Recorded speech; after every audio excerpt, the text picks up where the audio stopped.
Sure.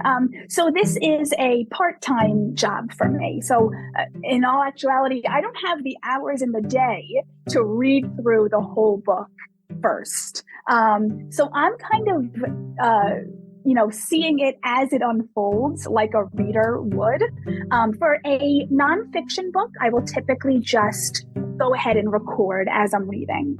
For a fiction book, when I'm thinking about character voices and things like that, I'll typically preview just the chapter that I'm working on to see, because there have been some times where I've gone ahead and I've voiced a character, and then the last line of the whole chapter, it says something about, he said in his British accent, and I'm like, oh, and then I have to just scrap it all and go back. So I've learned the hard way that I do have to do some, for fiction books, when I'm thinking about voices, I do have to do some sort of previewing in advance. Or, if the character has a line and then after the line, it has the description of how the line was said, it's important for me to see that, to know that first, otherwise I have to go back and edit. Not a big deal, but I typically tend to just peruse. See, are there new characters? Are there new voices I have to think about? What's happening in this scene? What am I thinking this voice is going to sound like? Jot down some notes, and then I'll just do that chapter typically. Hey everyone, welcome back to Living the Next Chapter. I have someone who speaks for a living on the side. Joining me today, we're going to talk about audiobooks. If you're an author and you're like, I want my book read by a professional who sounds great and makes my book stand out from all the other audiobooks in the world, you just found her. Danielle Fliller is here with me today. We're going to be talking about her amazing background and what she does to help authors. And we have a mutual friend, Jane, who had her book voiced by Danielle. And you should go check that out for sure, and definitely buy that and support both Jane and Danielle. Danielle, welcome to Living the Next Chapter. Great to have you here. Thank you. Thank you so much. I'm so happy to be here. It's exciting to have a voice over actor on the show. This is quite unique for me. I'm a huge fan of audiobooks and love your work as well. So exciting to have you here. Thank you. Thank you. Yeah, I think audiobooks have really exploded within the past, 5 or so years. And I think they are much more accessible given everybody's busy schedules in this day and age, right? You're in the car a lot, you're on the train a lot, and an audiobook is just much more accessible for people and for authors to share their work with more people. Awesome. So, okay, when did you decide that this is something that you wanted to pursue, and what was the early steps? Take me back to those days and how this all started for you.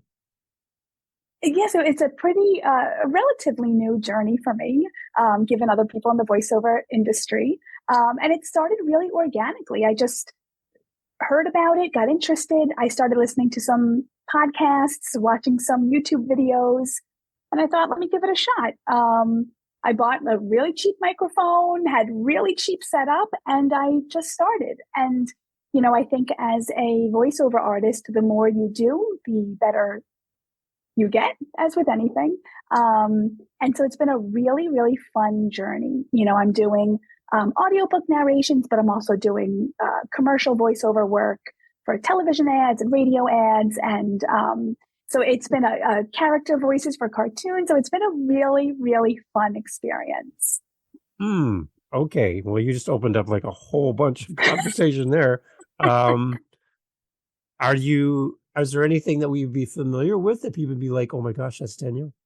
Is there anything? No, I wish. Okay, I hope I can get to that point. Right. That is my goal. That is definitely my goal. But, I've been doing little podcast voices here and there, cartoon voices, radio commercials in other states. So who even knows if they used them? I don't know. But it's been such a cool journey. Okay, so I do have a request. I know people have been reaching out to me because I have podcasts and saying, Dave, I need a voiceover actor to do intros, outros, that kind of stuff. Is that something that people can reach out to you and you can help them with that? Yes, 1,000%. Yes, all right, yes. Here, that's a home run right there. That's done amazing. And done. Thank you. Yes, awesome. So we're going to have all the contact information for all my podcast buddies out there going, sweet, I've just found my person. Yes, you have. You found the best person right here. Thank This you. is great, Danielle. So yeah, definitely check the show notes. Make sure you click and go there now. Do not wait. Do not pause. Run. Fill up your inbox with requests for that. That's amazing. Thank you. Yes. Okay. Yes. So, all right. So for a new voiceover actor thinking about getting into the business, any suggestions for somebody listening? They're like, hey, I can do this. I'd love to pick Danielle's brain. How do we start with this?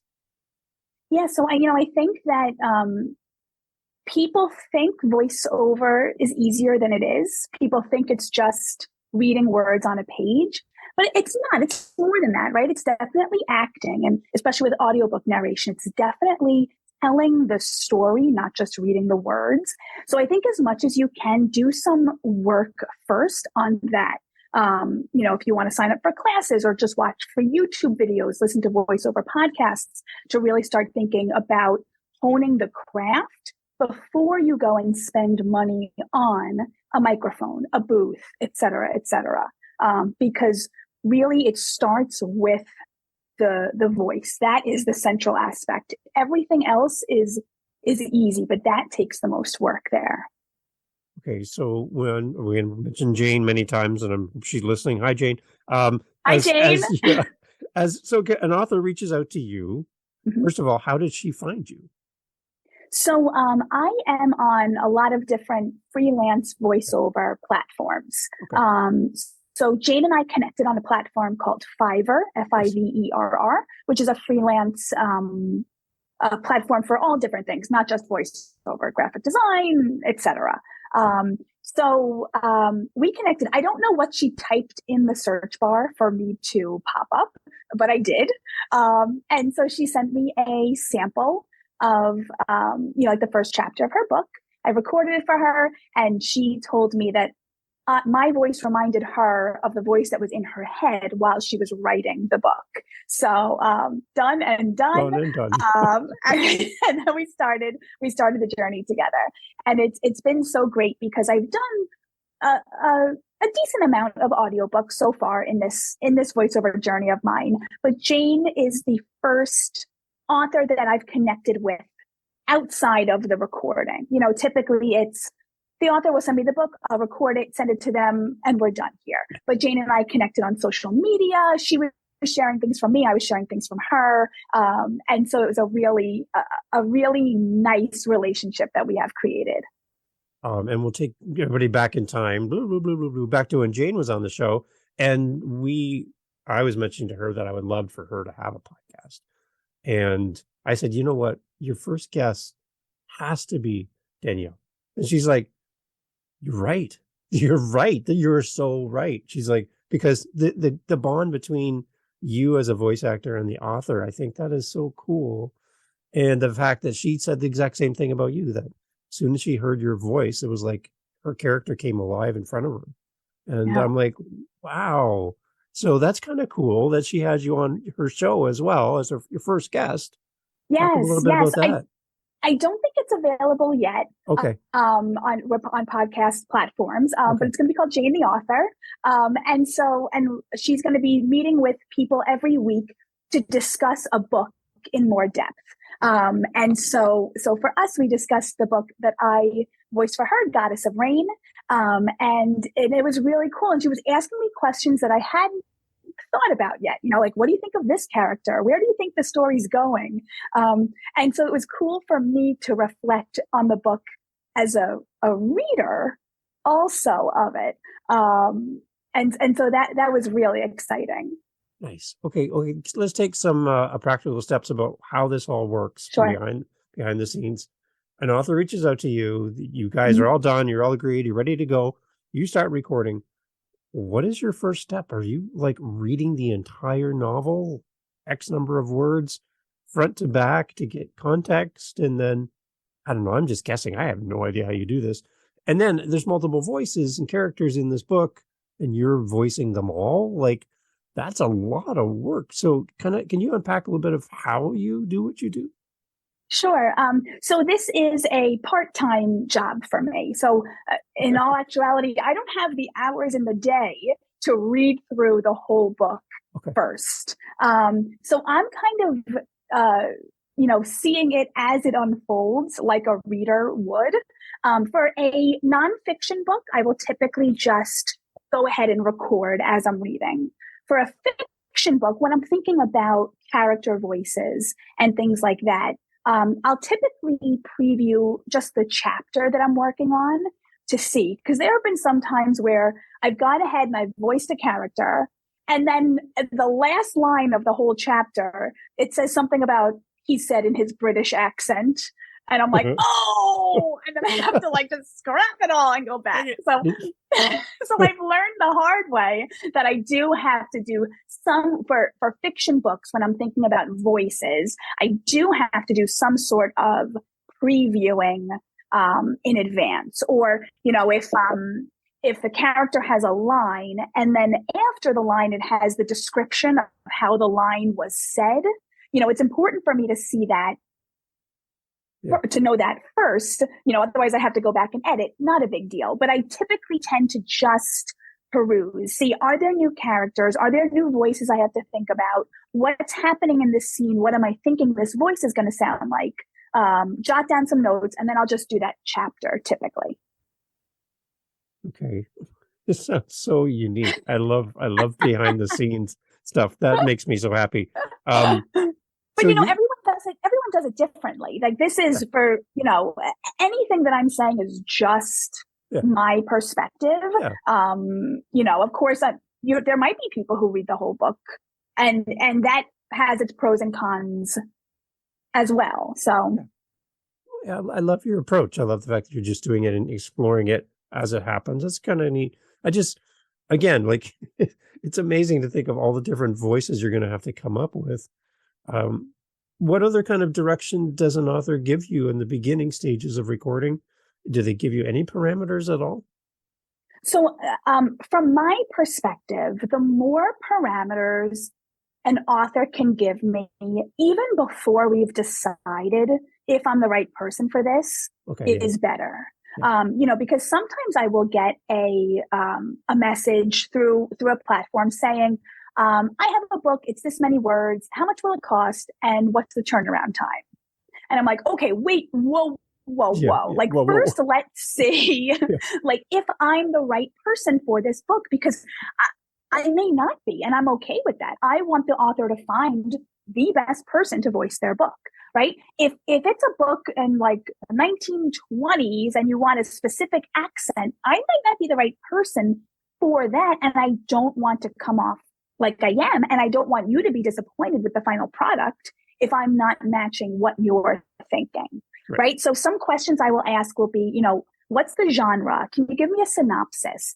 Can you tell me the main characters? Can you tell me approximately how many different characters there are in general? Like you said earlier, so I can start thinking if I can do all the voices.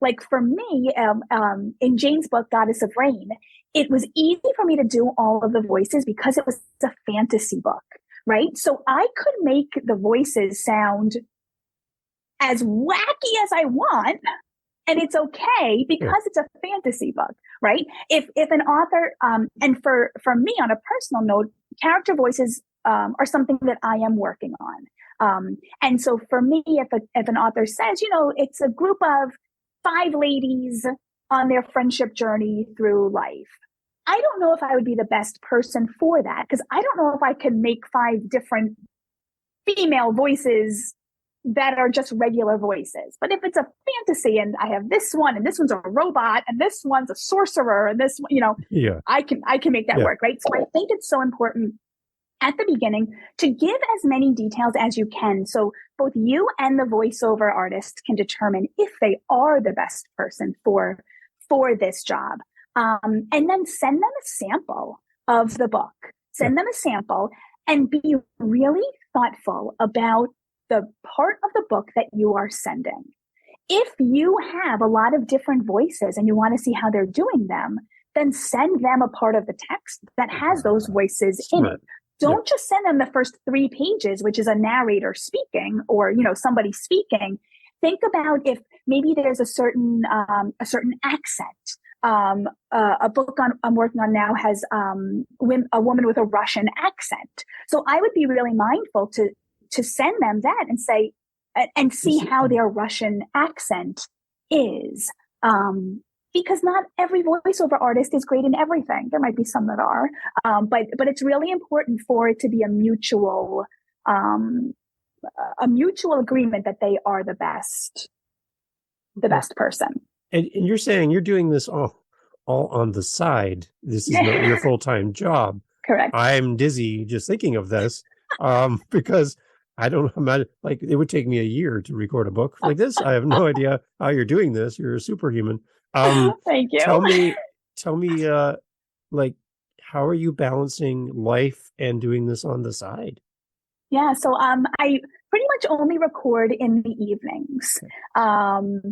So watching reality television has taken a back seat, and doing voiceover work has come to the forefront. And that has been a challenge sometimes, because sometimes if a company reaches out and they want me to voice a commercial, but they want to direct me over Zoom, and they're only available during the weekday daytime hours, there have been some opportunities I've had to pass over because I just couldn't make it work with my schedule. But something like an audiobook, for me is great because I can do a little bit every night.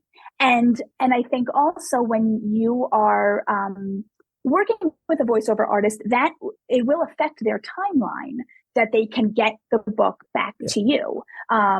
If you have a full-time voiceover artist, and nobody's going to say to you, oh, I do this full-time, I can have it quickly, or I only do this part-time. They're going to give you a turnaround time. And some reasons for the turnaround time are they doing it full-time or part-time? And what is their current workload looking like also? There have been some times where I give a turnaround time and I don't get many of the projects that I thought I'd be getting, so I can get it back to the person sooner.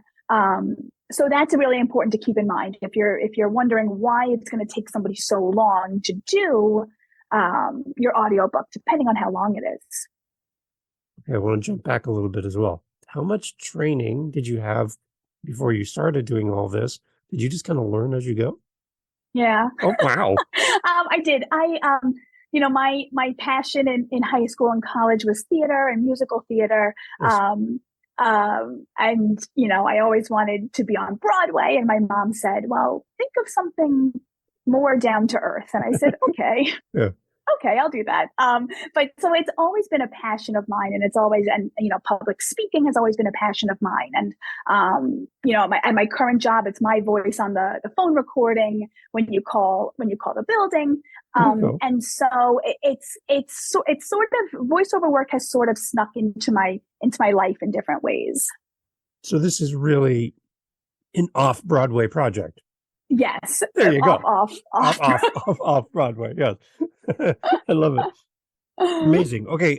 So like for Jane's book, again, we keep saying, hi, Jane. Yes. For Jane's book, how long was the recording process for that in particular?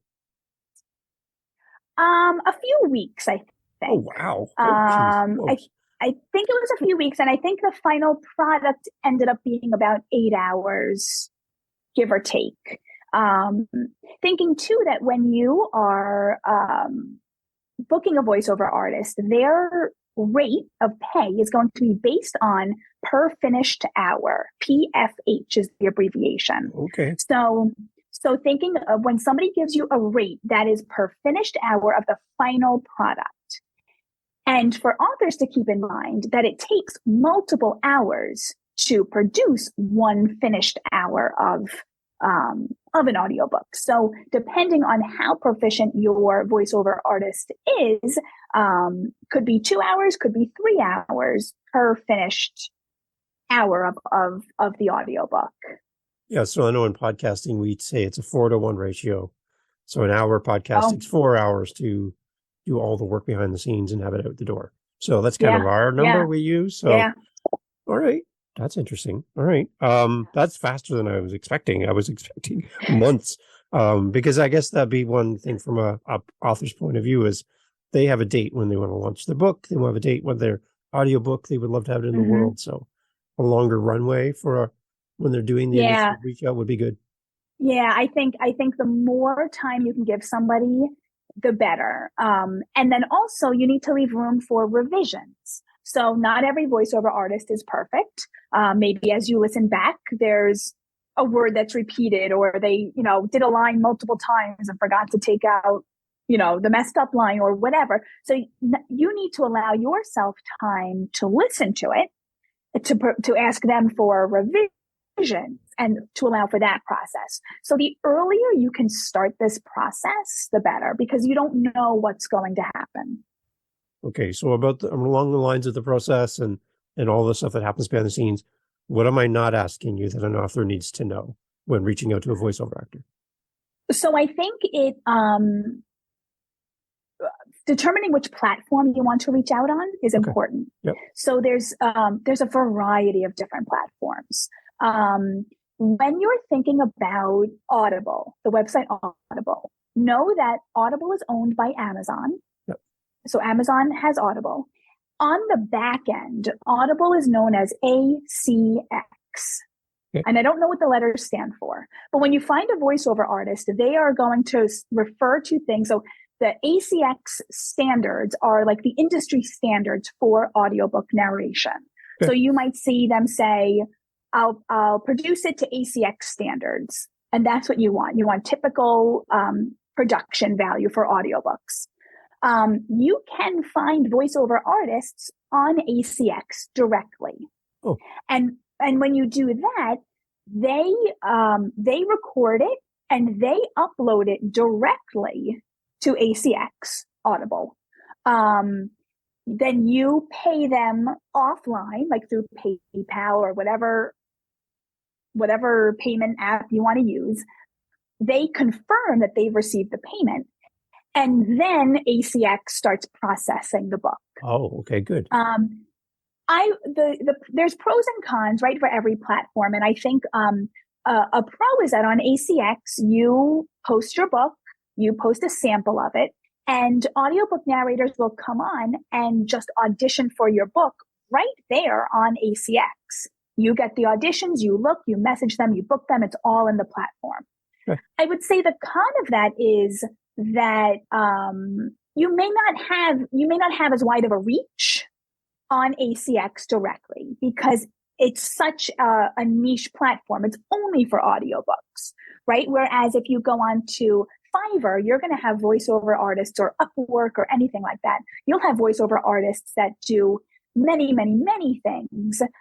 So you'll have a wider reach potentially of voiceover artists there. However, on Fiverr or Upwork or whatever other freelance platform you're thinking of, you have to do the legwork to find a person. Yeah. And then you have to do the legwork of uploading the files to ACX. Okay. So there's pros and cons. It's not rocket science to upload the files to ACX. I don't want to scare anyone. It is, you hit upload and it goes. It is not challenging, but it is something to think about. I have had authors where I've started with them on ACX directly, and then over time we've moved off of the platform to just our own exchanges.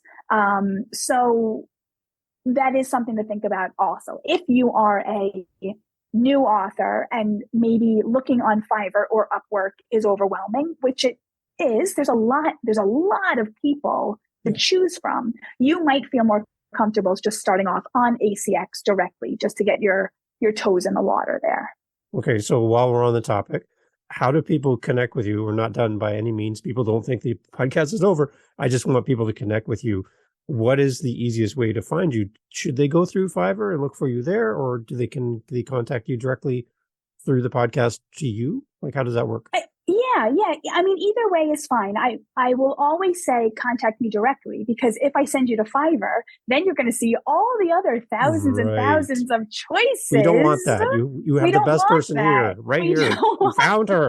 Don't go elsewhere. Right. Yeah. So Instagram, email is the best place to reach me directly. However, I do have links for all of my profiles on Okay. on other sites Okay. as So well. that feels safe. Okay. So we're going to have Yeah, all those links. all the options. Thank you, People, Dave. I don't appreciate that. go anywhere else.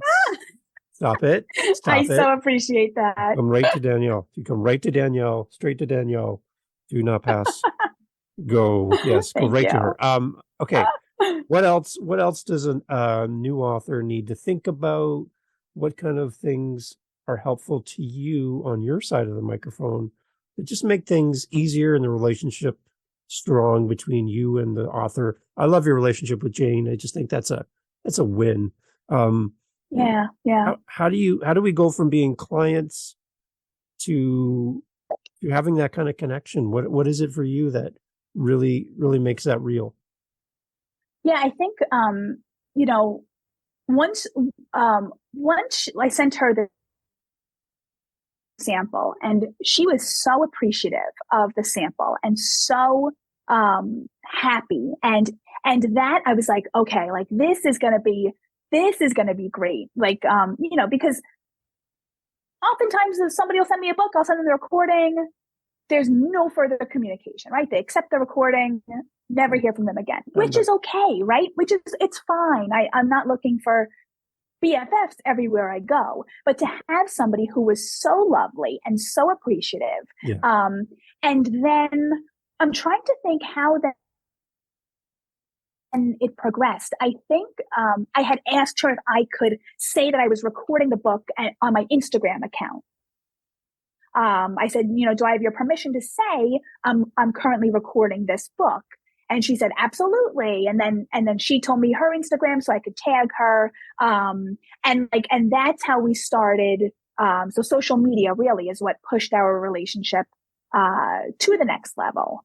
And I always ask authors before I do it, because I don't know if it's a secret project or, I want to be really respectful. But I think it's really nice because then as I was going through the recording, I was posting things and tagging Jean. She was posting things and tagging me. Now that the book is out, again, we're still doing that, right? She was on your podcast talking about me, tagging me. I'm on your podcast talking about her, right? So it's just been a really, really nice relationship.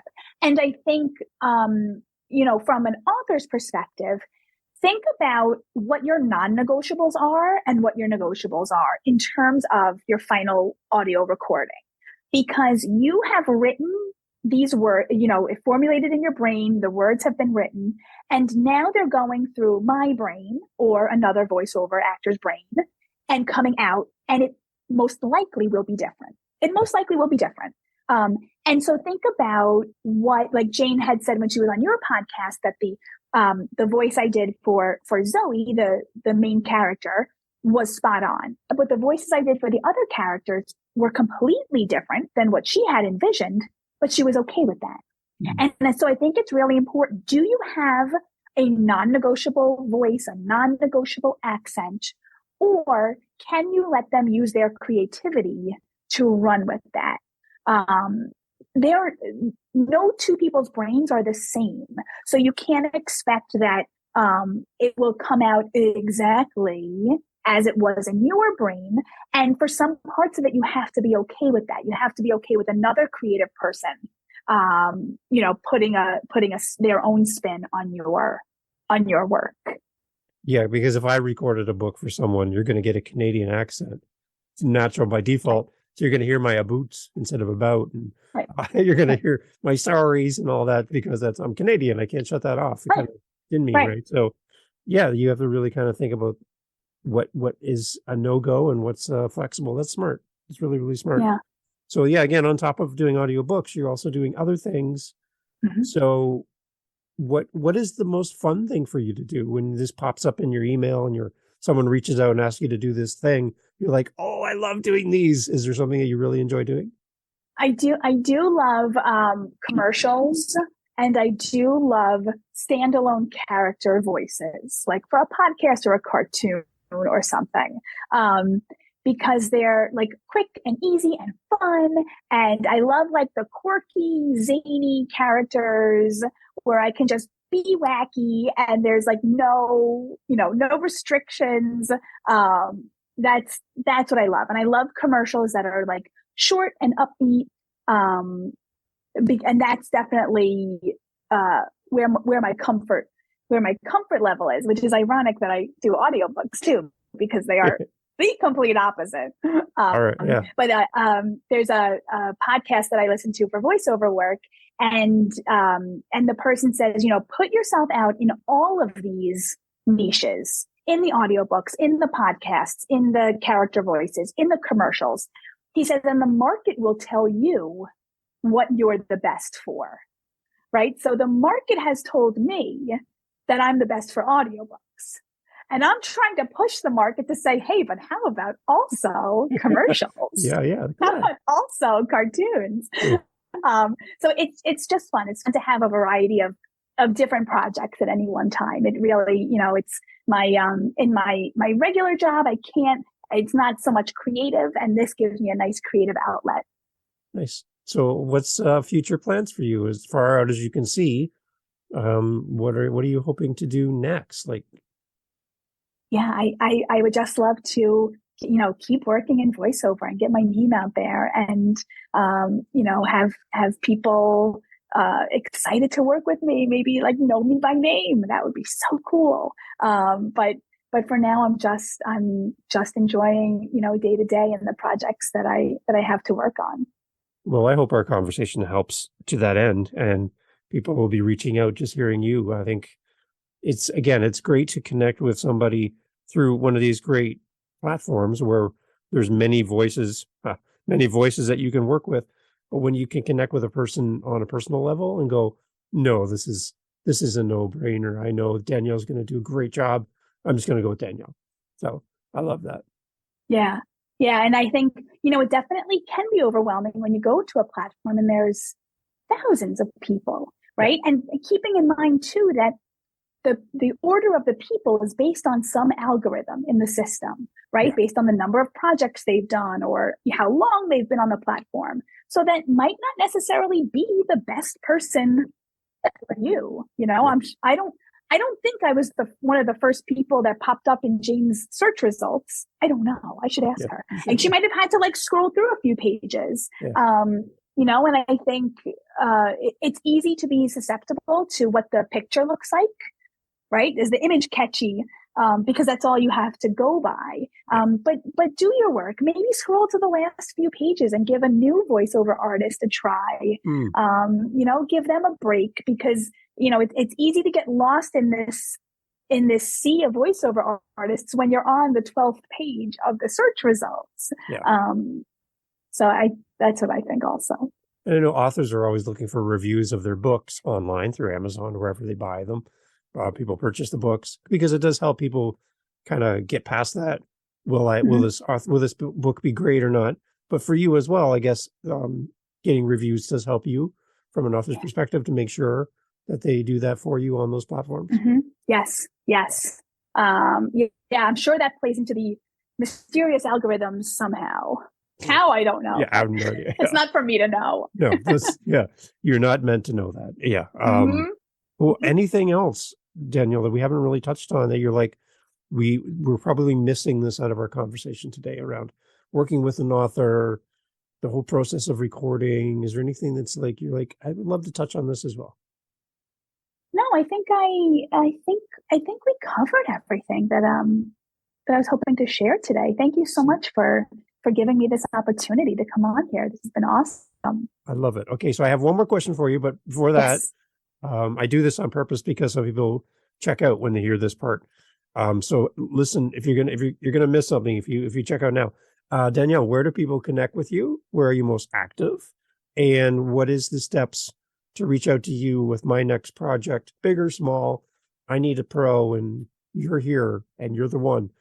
What do I do to find you and connect? Thank you. So the most direct way would be email, voicedaniellef@gmail.com. On social media, I'm on Instagram, Voice Danielle. Awesome. Perfect. Okay. One question maybe for new voiceover actors getting into the game. Can you tell us a little bit about what you're using to record, and are you doing your own editing, or are you giving it to somebody to do for you? Can you give us a little insight? Yeah. So I'm using one of the cheapest microphones you can find on Amazon. I think it was about $100. It's a Nice. USB microphone. It's the Audio Technica 2020. Plugs in with a USB right into my laptop. My fiance built my home recording studio out of PVC pipes and audio blankets in the basement. And Nice. so, and so I think if you're starting as a voiceover artist, you don't want to spend a lot of money because you don't know if you're going to make a lot of money. So, Right. Start with the basic things. And like I said earlier, hone your craft. And as your business, because this is a business, as your business becomes more profitable, you can start upgrading things here and there. Yeah. What was your other question? Just about the recording process. Like, are you giving this to somebody to edit, or are you doing it yourself? No. So that's another thing too. If you're getting into voiceover, you also have to learn how to edit and produce. How did I do that? I'm not sure I remember how to do that. I'm using a free DAW, digital audio workspace called Audacity. It is free to download. Do you use that too? I use it too. I love it. Yeah. It is simple. It is user friendly. There's a lot of things on there. I have no idea what they do, but I know what I need. Yeah. And I do that. YouTube videos, watching how to edit. But now also if you want to start in voiceover and you're thinking, okay, but that I can do the speaking, but that is out of my realm, you can hire somebody to do your editing and producing. You could find somebody on Fiverr to do that. You go on to ACX, they have producers on there that you can pay to produce, but consider the funds. Yeah.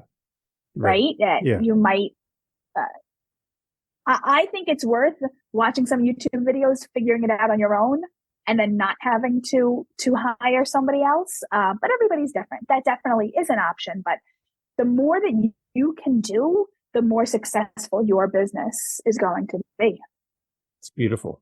Excellent. And I'm so happy you said Audacity. I've been using that for music production in my past. That's what I like to do is music. And I've been using it before I knew what a podcast was.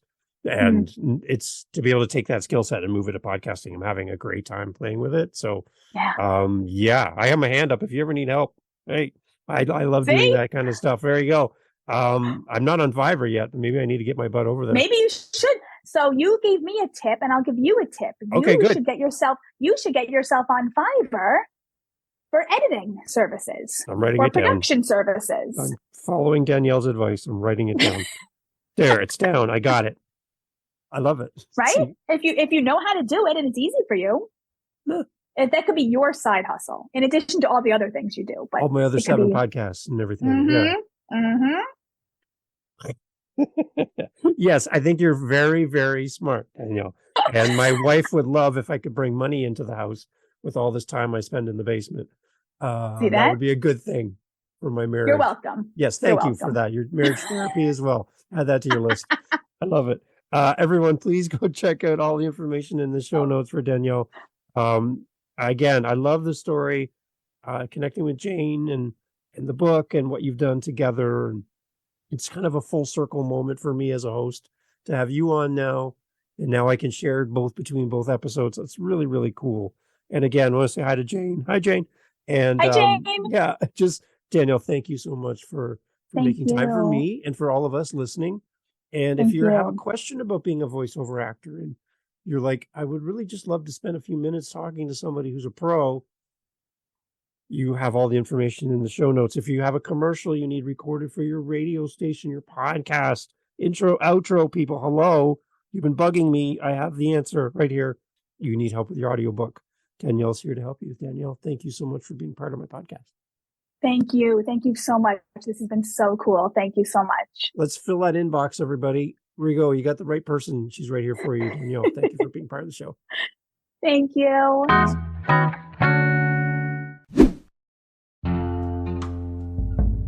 Okay, well, thank you for being here on Living the Next Chapter.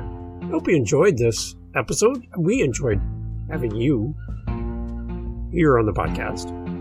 Our authors are amazing. hope you appreciate their time, their effort to make this possible.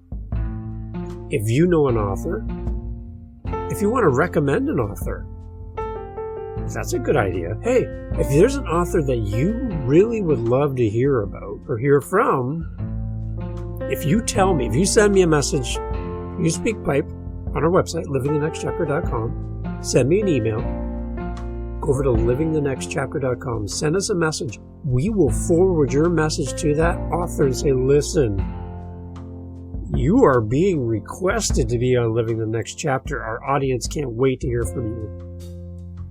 You can help shape the show. Yeah, you. You could do that right now, actually. You got a minute, right? Okay, how about you do that? livingthenextchapter.com. I'll see you over there. Recommend an author. Yeah. See you. Thanks.